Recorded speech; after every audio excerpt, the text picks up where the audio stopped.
Guardianes. ¿Qué tal? ¿Cómo están? Melvin, estamos una vez más en nuestro programa Podcast Guardianes, cuidando a nuestros niños y a nuestras niñas. Y en esta ocasión vamos a desarrollar un tema bastante interesante. Bueno, como todo, ¿verdad? Han sido muy importantes. Nuestro tema de este día es cuidando la salud de los niños y las niñas. Y le damos la más cordial de las bienvenidas a usted que nos está sintonizando a través de LinTV o a través de las redes sociales, Facebook, entre otras. Melvin. Gracias, Emerson. Es un gusto poder acompañarles en este podcast Guardianes.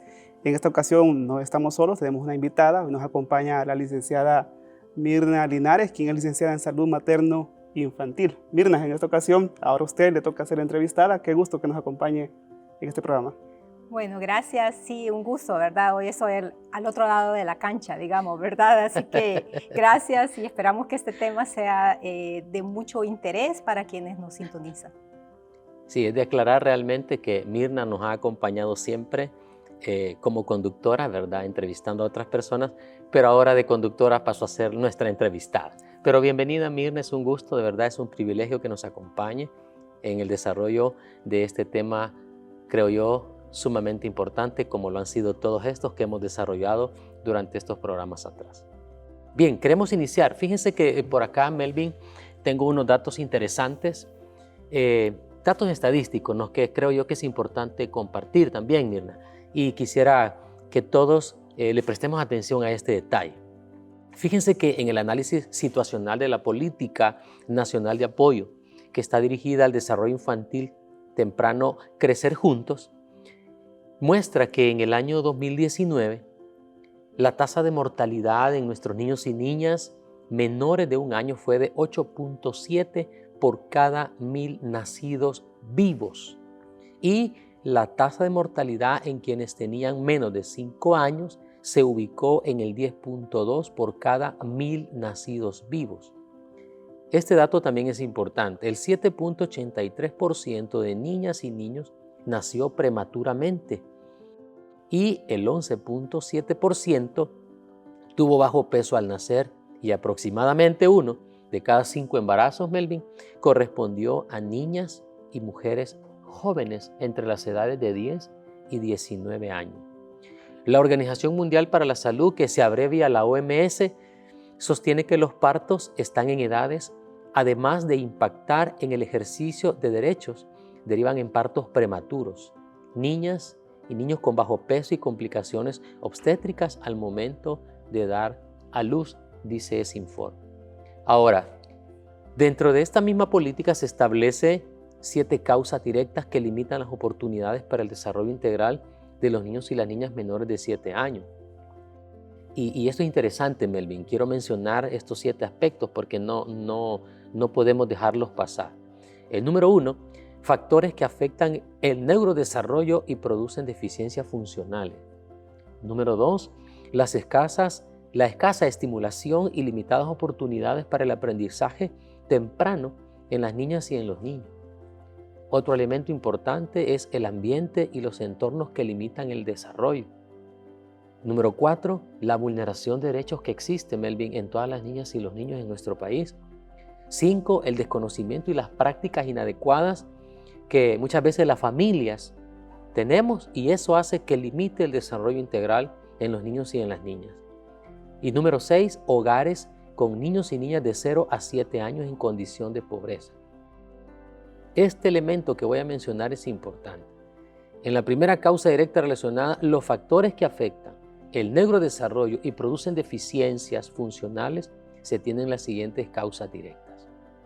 Las condiciones de salud inadecuadas para la gestación, la maternidad y la paternidad. Las anomalías congénitas, las complicaciones durante el embarazo, el parto y el nacimiento, los embarazos en adolescentes, las condiciones y problemas de salud de la primera infancia y las condiciones asociadas a la mala salud o a la mala nutrición en la primera infancia. Interesante esto, Melvin. Bajo la óptica de este análisis, ahora que tenemos a Mirna como nuestra invitada, quisiéramos iniciar, Mirna, preguntando cuáles son las principales necesidades que enfrenta la niñez, tomando como referencia este análisis que ya Emerson nos compartía. Sí, quizás para un poco contextualizar, ¿verdad? ¿Cuál es la situación de los niños y niñas en términos de salud? Podría dividirlo como en dos periodos, ¿no? El periodo, digamos, previo al nacimiento y el periodo ya del niño nacido, ¿verdad? Y esto es importante porque muchas de las necesidades y de las dificultades que enfrentan nuestros niños en salud se originan en el entorno del embarazo y que no siempre se ve desde ese punto de vista. Se calcula que aproximadamente el 50% o un poquito más de los embarazos no son planificados ni deseados. Eso, por supuesto, repercute en la calidad de vida que este niño pueda tener, porque es como cuando un agricultor quiere sembrar, ¿no? Entonces, si no prepara el terreno, pues a lo mejor esa cosecha no va a ser tan buena como que lo haya preparado. Entonces lo mismo sucede con los niños y niñas, ¿verdad? Un embarazo que llega sin planificación y sin tener las mejores condiciones de esa madre y del padre que lo engendró, entonces va a tener repercusiones en la salud del niño. Y ahí como consecuencia algunos datos que ya Emerson mencionaba sobre el nacimiento de niños prematuros, el nacimiento de niños con alguna enfermedad o alguna deficiencia que a la larga puede producir una discapacidad, entre otros problemas de salud. Y a esto agreguemos al hecho que a lo mejor durante la atención del embarazo no se recibieron las atenciones adecuadas, ¿verdad? No se asistió a los controles de manera oportuna, no hubo una calidad y calidez en los servicios de atención en salud. Entonces, eso va poniendo en desventaja el nacimiento de estos niños. Ya una vez nacido, también es importante considerar las condiciones en las que nuestros niños y nuestras niñas están naciendo. Y estas condiciones no están solamente atadas al hecho de haber nacido en un hospital o haber nacido en casa, porque el nacer en un hospital no garantiza que el niño va a tener las mejores condiciones para nacer. Puede venir un parto prematuro y a consecuencia de eso una afectación en su desarrollo posterior, afectando su estado de salud, su alimentación que a lo mejor no es adecuada, y todo eso viene digamos, a darnos las desventajas en las que los niños viven los primeros años de vida que son tan importantes. Estas son las principales necesidades que enfrentan en tema de salud los niños y las niñas, y me lleva también a preguntar, Mirna, ¿cuáles son las causas de estas necesidades? ¿Qué provoca que no se cumplan o que no se suplan estas necesidades? Bueno, quizás retomando un poco lo que había dicho, ¿verdad? Una de las causas es la no planificación de un nacimiento de un bebé, de un embarazo. Entonces, esa, decía, es una causa que va a repercutir a lo largo de la vida de los niños. Dos, podría mencionar que a lo mejor el no contar con los servicios o buscar los servicios de salud de manera oportuna y que se reciban de la mejor calidad, ¿no? Estos servicios. Segundo, podría mencionar también que muchas familias probablemente carecen de las condiciones básicas para poder cubrir las necesidades de alimentación, de nutrición, de acompañamiento a este niño en estos primeros años de vida. Entonces, todo eso viene a repercutir, ¿verdad?, en el entorno de los niños. La salud del padre, la salud de la madre repercute en el niño que se está formando y por ende, ¿verdad?, va a traer como consecuencias que el niño a lo mejor adolezca de ciertas enfermedades que le van a afectar a lo largo de su vida. La alimentación que el niño reciba va a repercutir en que tenga un estado de salud adecuado o no lo tenga, el que padezca alergias, por ejemplo, ¿verdad?, el que se enferme a repetición, ese tipo de cosas, ¿verdad? Es interesante conocer estas necesidades. Y ahora que usted nos menciona cuáles son esas causas, nos lleva a la pregunta, Mirna, Emerson, de quiénes deberían ser los que garanticen satisfacer esas necesidades. ¿Quiénes son los llamados o los obligados a satisfacer esas necesidades? Bueno, en términos de salud, hay una responsabilidad de diferentes entornos, digamos. Bueno, la familia tiene un rol principal, ¿verdad? Es decir, padre, madre, ¿verdad?, de esos niños u otros familiares que estén alrededor del niño son los principales en garantizar, digamos, el satisfacer esas necesidades en salud. Pero también el Estado, ¿verdad? En ofrecer los mejores servicios para brindarles la atención y la identificación de factores de riesgo que podrían poner en desventaja la salud de estos niños. Entonces, cuando, por un lado, digamos, vemos quizás programas que todavía se necesitan ampliar, ¿verdad? Garantizar que todos los niños y niñas de nuestro país lo reciban. Entonces, esa es una garantía que como Estado se debe de dar, pues, ¿verdad?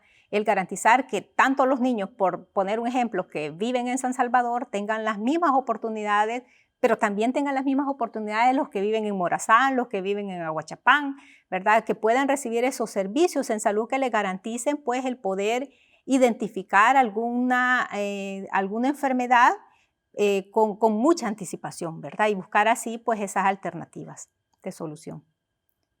Bueno, a mí me parece interesante todo esto y me lleva a pensar en lo siguiente. A veces bueno, hemos escuchado quizás o nos hemos dado cuenta por medio de vecinos o quizás algún familiar que consideran que, pues sí, salir embarazada es algo que al final, pues Dios lo permite y que a la larga, pues ni modo, ese niño ha de nacer porque ha de nacer, pero parece que no le toman a consideración o no consideran importante el hecho de ponerse en un control prenatal. Así es la palabra, ¿verdad? Preconcepcional. Ok, preconcepcional. Ok, gracias, Mirna. Y es interesante esto porque yo creo que culturalmente, bueno, uno se da cuenta en las zonas rurales, en aquellos lugares más recónditos de nuestro país, que uno le pregunta a la señorita, ¿y ya te pusiste en control? No. ¿Y cuánto tenés de meses? No sé, más o menos tanto. Y pareciera ser, ¿verdad?, de que no hay un interés tan marcado del hecho de poder cuidar su embarazo. Entonces, esto me lleva a mí a considerar algunos cuidados antes de la concepción.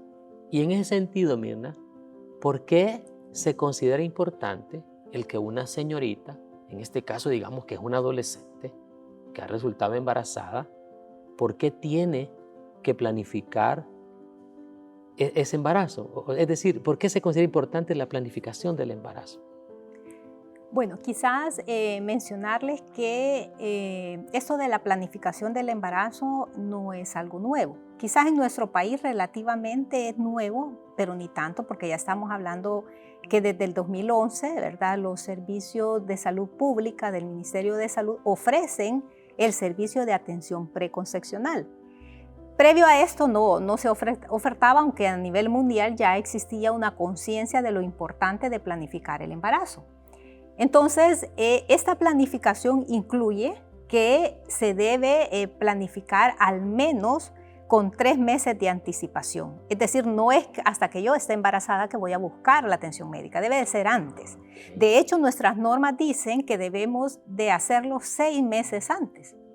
Y yo me iría más atrás, yo me iría desde aquellas parejas que están pensando contraer matrimonio.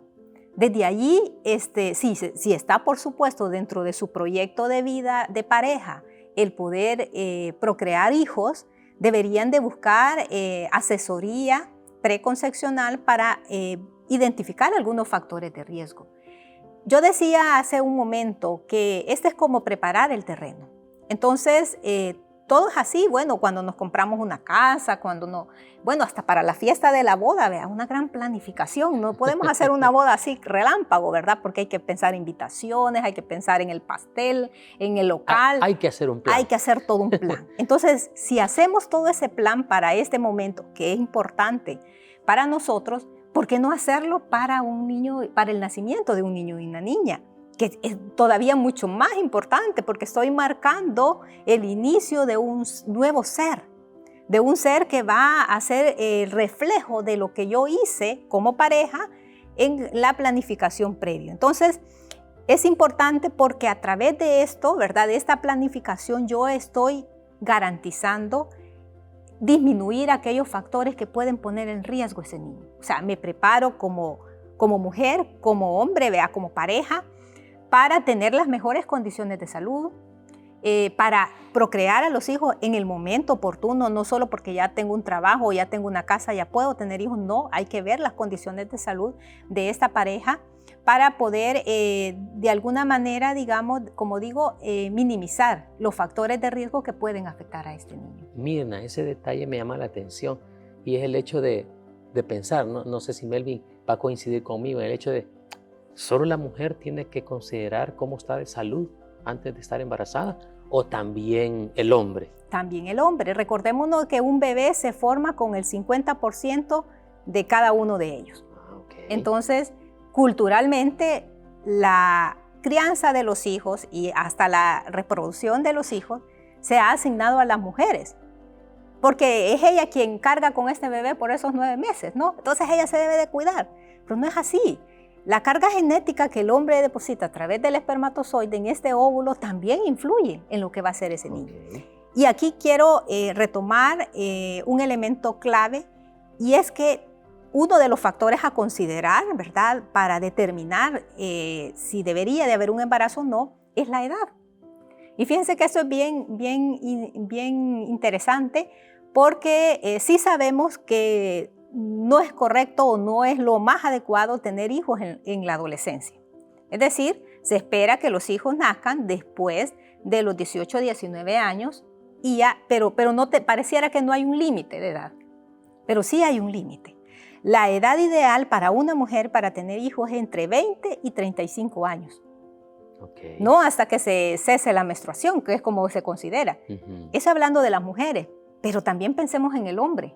El hombre de igual manera debería de procrear hijos entre los 20 y los 40 años, no después de los 40. ¿Por qué? Okay. Porque también la calidad de los espermatozoides ha disminuido, ya no es la misma. Entonces, eso trae como consecuencia el nacimiento de niños con algunas enfermedades o deficiencias. Qué interesante, Emerson y Mirna, eso que menciona ella, la parte del cuidado también del hombre, porque ahí hay que romper un paradigma, no se ve como que el hombre debe serlo. Por lo general son las personas hasta que ya están en el embarazo, comienzan a cuidarse, o las que lo pueden hacer y las que están concientizadas para hacerlo, las parejas. Pero esta parte es bien fundamental porque nos llama a prepararnos desde mucho antes. Y yo preguntaba, Mirna, porque es que de repente uno escucha, ¿verdad?, que hay alguien que quiere, una familia, una pareja que quiere tener un bebé. Pero esta mujer pasa consultas, se pone en controles antes de resultar embarazada, y de repente la mujer le dice a su esposo, mira, dice el médico que tenés que checar tú también. Pero ¿qué dice el hombre? ¿Cuál es la respuesta del hombre? Y yo no, voy, yo para qué, vos, si yo estoy bueno. Y eso culturalmente es así, ¿no?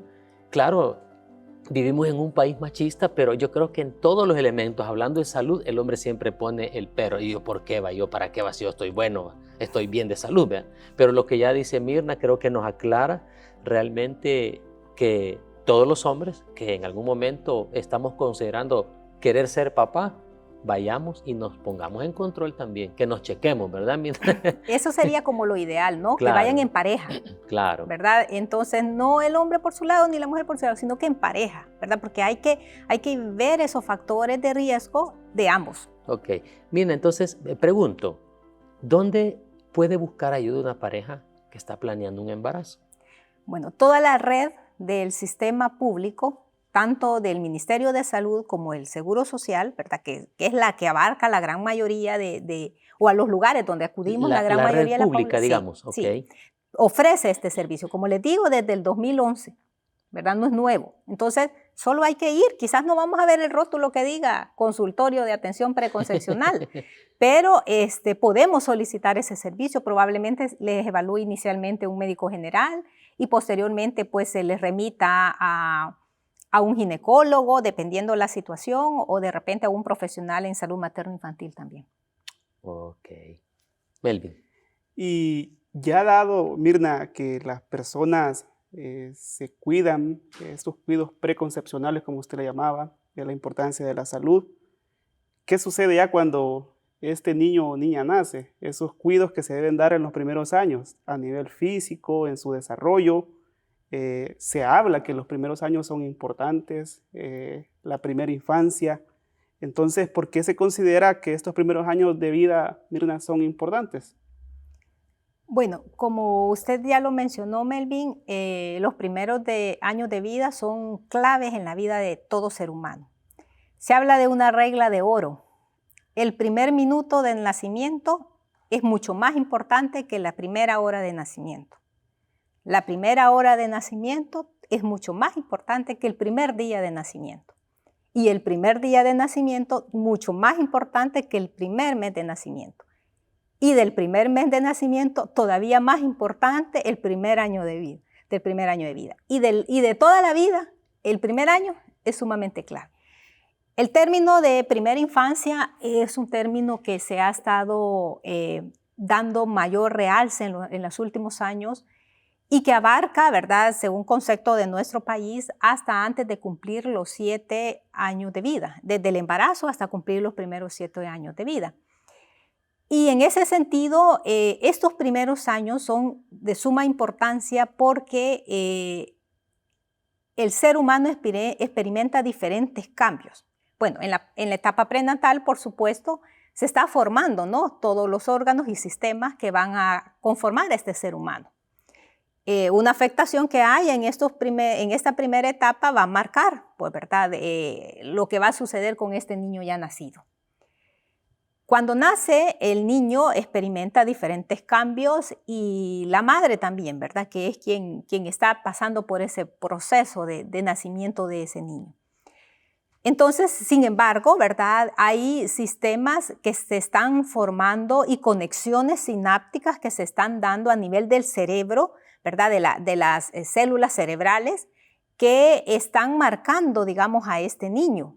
Entonces, como ese periodo de conexión entre células y todo eso que ocurre en el cerebro se da con mayor aceleración, es decir, más constante, ¿verdad? Eso hace que esas conexiones, ese aprovechamiento sea tan importante. O sea, lo que el niño va a experimentar en los primeros 7 años no lo va a volver a vivir posteriormente. Entonces, se dice que nosotros, como adultos, ¿verdad?, somos el resultado de lo que fuimos en los primeros 7 años de vida. Si en los primeros 7 años de vida carecimos de una buena nutrición, pues por supuesto eso repercutió en nuestro desarrollo cerebral, en nuestro desarrollo del diario vivir y repercute, por ejemplo, en enfermedades que nos puedan dar, ¿verdad? Entonces, pongamos un ejemplo, un niño nacido, por ejemplo, de manera prematura, ¿verdad? Sabemos que un bebé debe de nacer, ¿verdad?, a los 9 meses de embarazo, pero cada vez se va aumentando el número de nacimientos que nacen antes de los 9 meses. Yo recuerdo cuando era niña que ver un cietillo, como le decíamos, ¿verdad?, era algo así como, wow, vea, este niño es cietillo, vea, algo bien raro. Pero hoy en día es bastante común. Y no porque, o sea, y es a consecuencia de diferentes factores que están afectando el desarrollo del niño durante la vida uterina, que hace que se desencadene el nacimiento previo a la fecha que realmente estamos esperando. Entonces, este niño que nació antes de tiempo, por supuesto, ¿verdad?, sus órganos y sistemas no estuvieron desarrollados como un niño que nació a término. Entonces, va a tener repercusiones en su salud, en su forma de desarrollo. No quiero decir que no podemos, digamos, como familias, tratar de revertir esos efectos, pero hay efectos que ya no los vamos a poder revertir. Entonces es importante en ese sentido, ¿verdad?, cuidar todos esos elementos para que los niños puedan gozar de una mejor salud. Eso me llama la atención, Mirna, Emerson, la importancia de ese cuidado en los 7 años de vida.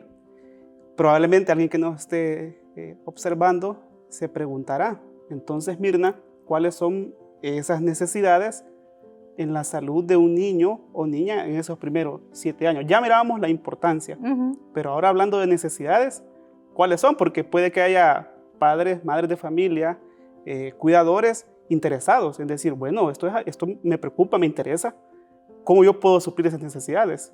quiero conocer. Entonces, Mirna, ¿cuáles son esas necesidades en estos primeros 7 años de vida? Ok, bueno, una de las necesidades básicas es la nutrición, la alimentación y nutrición. Debemos de garantizar que nuestros niños tengan la nutrición más adecuada posible, ¿verdad? Y eso parte desde la lactancia materna, ¿verdad? Parte del hecho de amamantar a ese niño casi inmediatamente al nacimiento y mantenerlo exclusivamente durante los primeros 6 meses de vida. Eso me va a ayudar no solo a que esté bien nutrido, sino también a disminuir la probabilidad de enfermedades, porque actúa como protección al niño y a la niña. Después de los 6 meses, entonces yo la alimentación debo de empezar a incorporar los alimentos fuera de la lactancia, pero mantenerla hasta, dice la OMS, hasta los 2 años o más, ¿verdad? O sea, no dan ni un tope, digamos, de finalización. Y pues empezar a incorporar, como digo, otro tipo de alimentos saludables, ¿verdad? Que eso pasa porque las familias debemos de hacer cambios en nuestros hábitos alimentarios, porque no se trata nada más de satisfacer el hambre, ¿verdad? Sino de proporcionar al niño los alimentos que le van a nutrir. Entonces, la nutrición es uno de los elementos importantes. El otro elemento importante es el estimular al niño, ¿verdad? Para que vaya ganando las habilidades y conforme va creciendo. Entonces, la familia, ¿verdad? En el entorno familiar, podemos estimular a nuestros niños a través del juego, a través de la comunicación, a través de la realización de actividades que le permitan al niño ir ganando esta parte. Por poner un ejemplo, el lenguaje, por ejemplo, ¿verdad? El niño aprende a comunicarse casi que desde que nace. Por supuesto, no con un lenguaje como el que utilizamos nosotros, sino a través de movimientos, de miradas, a través de gestos, ¿verdad? Entonces, cuando un padre y una madre le habla a este niño, entonces está estimulando precisamente esa área del desarrollo que es el lenguaje. Comúnmente se cree que los niños no entienden, ¿y para qué le voy a hablar? ¿Verdad? Pero no, o sea, se ha comprobado que los niños son capaces de comprender lo que el adulto le dice. Entonces, en ese sentido, el adulto debe de estimular esa parte.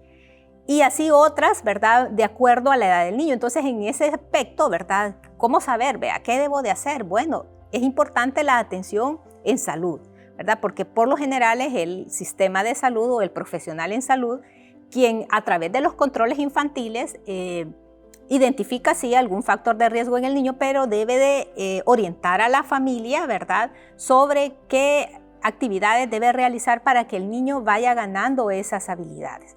Entonces creo que esos son como 2 aspectos sumamente importantes, sin olvidar también la necesidad de afecto y amor que los niños y las niñas necesitan.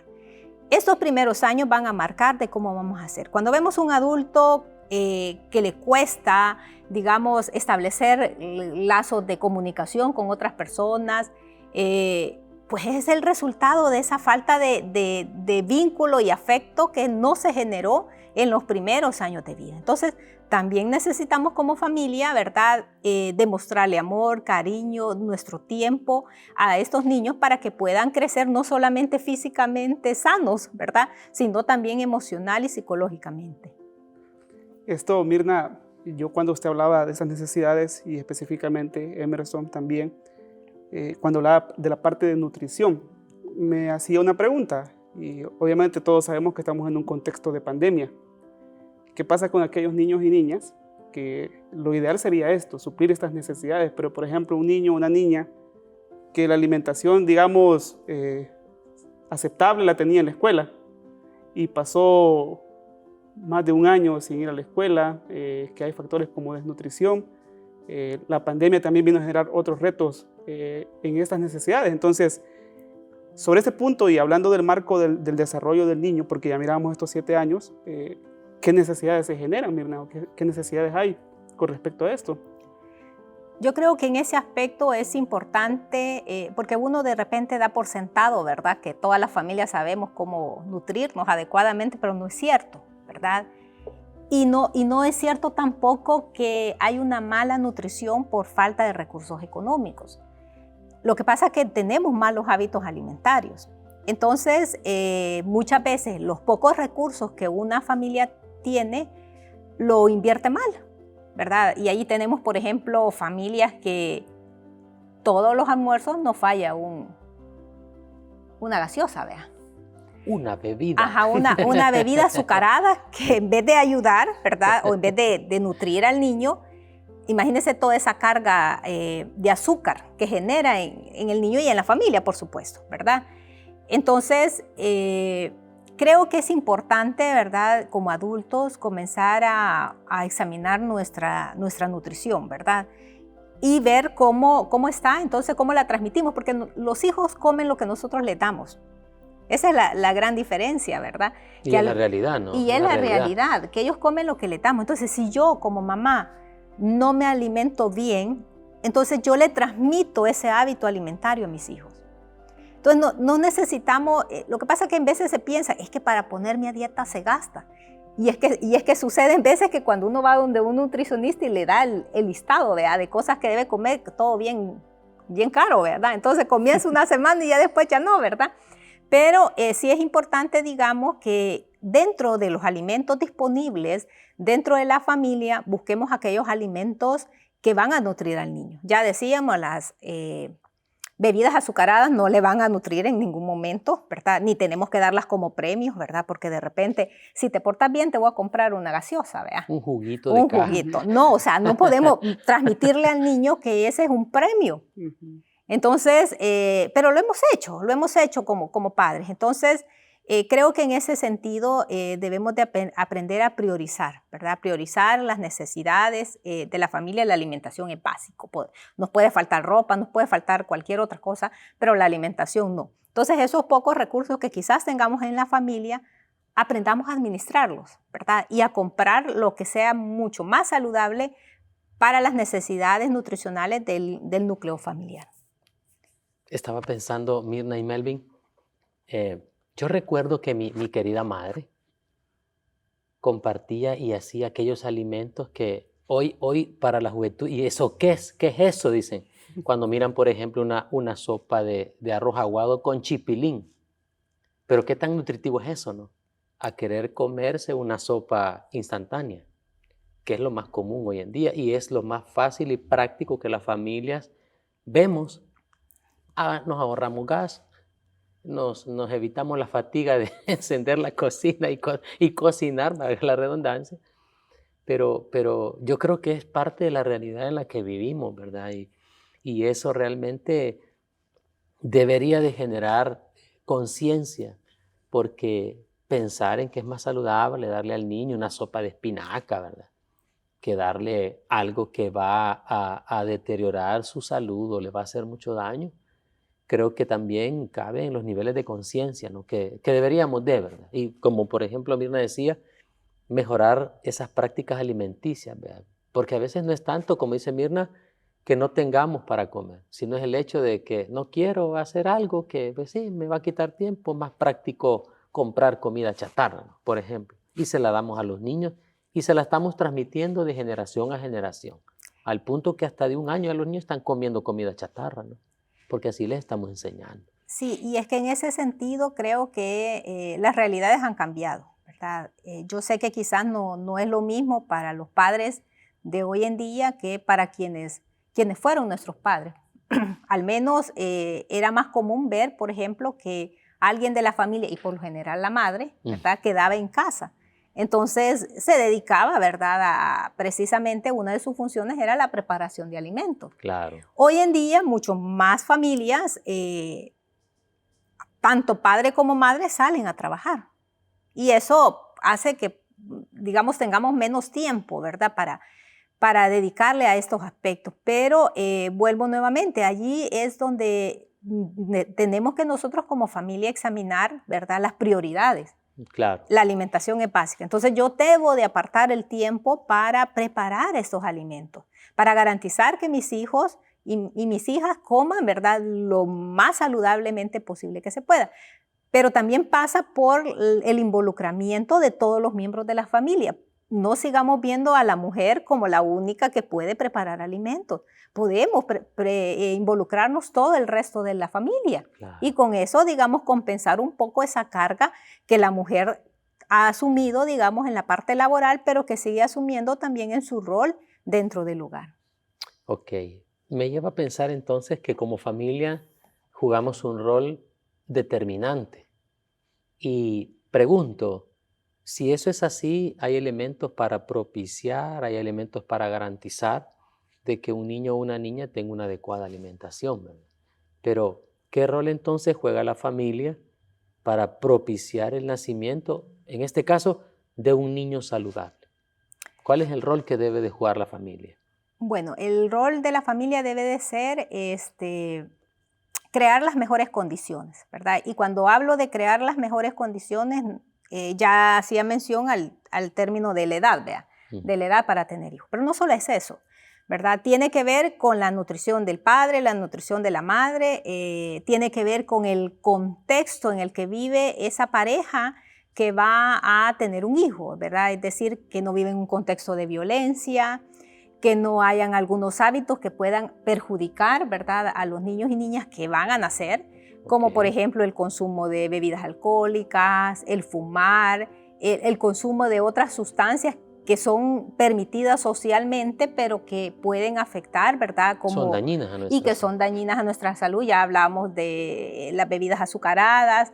Podemos mencionar también el café, ¿verdad? Que son otros elementos que pueden perjudicar también a los niños y niñas que están a nacer. Pero tiene también que ver con lo que hay a mi alrededor, el entorno, la parte social, la parte ambiental, ¿verdad? La contaminación ambiental también perjudica a los niños y niñas por nacer. El uso, por ejemplo, de plaguicidas, el uso de diferentes sustancias que pueden afectar el medio ambiente. Miren, algo tan increíble como hasta dejar de utilizar desechables. Con eso yo estoy contribuyendo a que los niños nazcan en mejores condiciones, porque no estoy contaminando el ambiente que va a afectar a ese niño y a esa niña. Ok, entonces, ¿de qué manera como familia podemos garantizar una adecuada salud de nuestros niños y niñas? Porque acaba de mencionar, Mirna, el hecho de los niños al nacer o antes de nacer. Pero ¿qué pasa ya cuando tenemos a los niños y a las niñas? ¿Qué rol juega la familia para garantizar esa adecuada salud en los niños y niñas? Bueno, primero de protección, ¿verdad? Okay. Y de búsqueda de manera oportuna. No podemos llevar a los niños solo cuando se enferman, ¿verdad? Porque eso de repente es una de las cosas que sucede, ¿verdad? La salud tiene que verse vista desde la parte preventiva, sí, la parte curativa y de rehabilitación también, pero la parte preventiva es mucho más importante.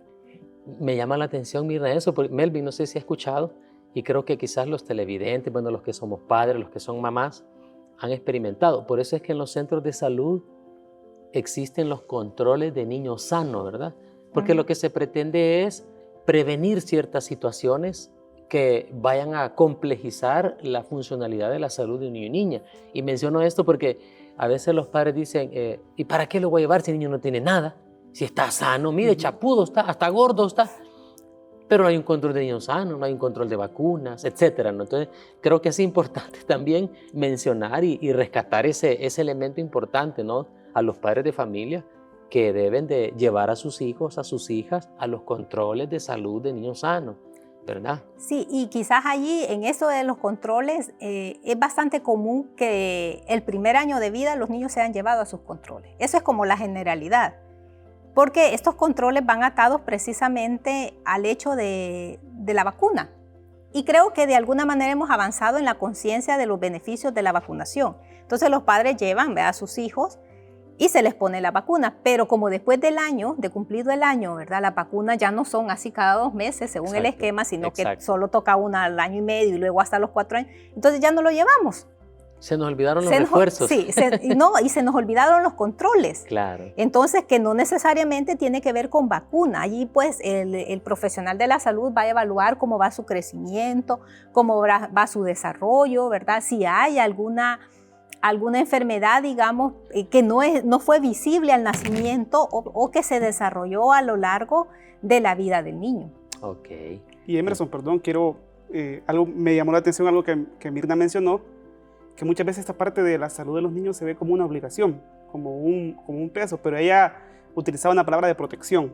En este podcast Guardianes precisamente lo que buscamos es eso, sensibilizar a las familias en ese rol de protección.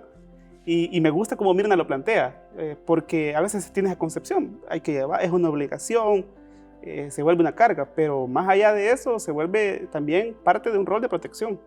Definitivamente. Sí. Mirna, para cerrar este bloque de preguntas, quisiera hacer una última, que tiene que ver siempre con la familia. ¿Cómo la familia entonces debe de propiciar un desarrollo adecuado para los niños y las niñas que están bajo nuestra tutela? Muy bien. El desarrollo es un elemento básico en la vida de los niños. Ya hemos hablado mucho del crecimiento, ¿verdad? Y ahí vamos viendo cuánto crecen, cuánto pesan y ese tipo de cosas. Pero el desarrollo también es básico, ¿verdad? El desarrollo que tiene que ver con esa ganancia de habilidades que mencionábamos, que los seres humanos vamos adquiriendo a lo largo de la vida y que es mucho más marcado en los primeros 7 años de vida. La familia debe de tener un rol de participación, de involucramiento en esas actividades que van a permitir ganar el desarrollo. Cuando el niño cumple la edad para ingresar al sistema educativo, ¿verdad? Pareciera que los padres, ¿verdad? Ya le van a enseñar a leer, a escribir, lo que tengan que enseñarle. Pero siempre la familia debe de garantizar, o sea, hacer entornos saludables que le permitan al niño aprender de cada situación que vive en su familia. Y para eso, sí, por si alguien está pensando, bueno, pero es que a mí no me queda tiempo, ¿vea? Yo trabajo, yo regreso tarde, tengo compromisos, otros compromisos fuera de trabajo y entonces está bien difícil. No necesitamos tener gran cantidad de tiempo para interactuar con nuestros niños. Cuando nosotros platicamos con ellos a la hora de comer, a la hora quizás de transportarnos de un lugar a otro, mientras lo estamos bañando, si le cantamos, si le contamos una historia cuando le acostamos, por ejemplo, con eso nosotros estamos participando para que el niño gane esas habilidades en el desarrollo que necesita. Entonces la familia debe involucrarse todos, ¿vea? Papá, mamá, hermanos, tíos, abuelos, quien esté cercano al entorno de ese niño. Es decir, que nos damos cuenta que si le cantamos estamos desarrollando parte de su lenguaje, sus sentidos, etc. Si le contamos un cuento, desarrollamos su imaginación. Si participamos con ellos en el juego, estamos desarrollando sus habilidades, sus capacidades, etc. Bueno, sumamente interesante, Melvin, este tema sobre los cuidados de la niñez, ¿verdad? Y Melvin, bueno, algunas recomendaciones importantes que podamos dar para ir cerrando.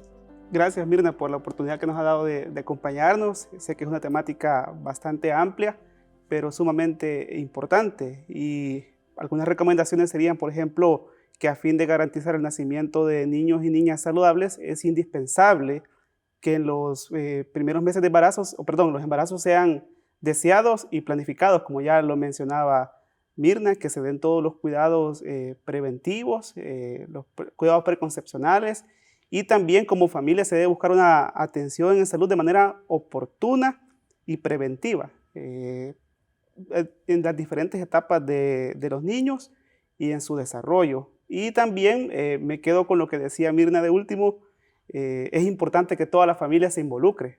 Siempre hay tiempo, a veces puede que las familias se excusen en la parte de que no hay recursos, la familia se puede involucrar en actividades de juego, en actividades de convivencia con los niños y niñas para un adecuado desarrollo de su salud, no solo física, sino que también mental. Mirna, agradecerle mucho por habernos acompañado y Emerson, nos vemos en la próxima. Muchas gracias, Mirna. Este tema sin duda alguna es amplio, pero no deja de ser interesante cada una de las etapas de los niños y las niñas.